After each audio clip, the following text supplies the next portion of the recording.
Hi, everybody, and welcome to A Brown Touch. It's your girl, Sha, and I'm here today to talk to you about email etiquette. It's going to be a really quick video, so let's jump straight into it.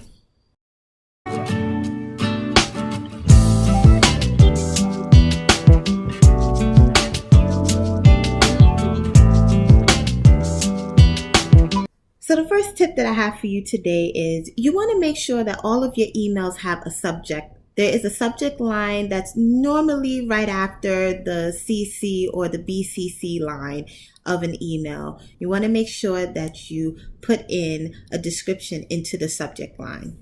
So the second tip that I have for you, you want to make sure that if you are replying to someone's email, do you need to respond to everybody, or is it that you need to respond to the one person who actually sent the email?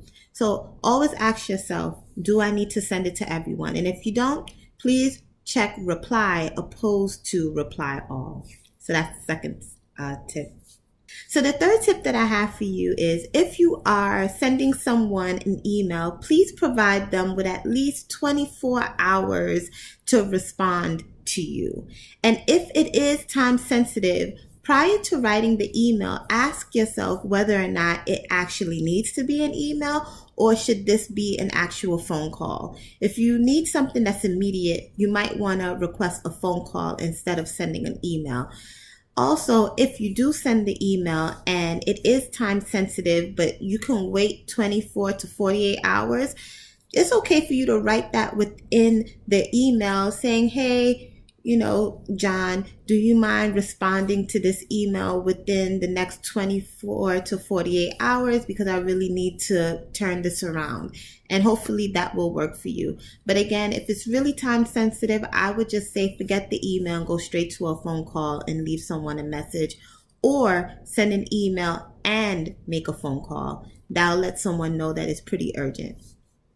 Tip number 4, please remember that when you are sending emails, if you're in a business setting, you want to make sure that you are not using text message lingo. So for instance, you're not using the LOLs and abbreviating information, too many smiley faces.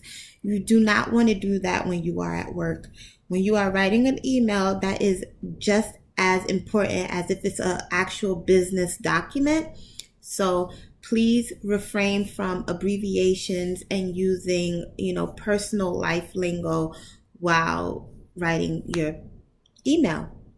So the absolute last tip that I have for you in regards to your email etiquette is you want to make sure that you are checking your junk mail. If you're not one of those who likes to check your junk mail on a weekly basis, I would definitely suggest that you do it on a bi-weekly to a monthly basis.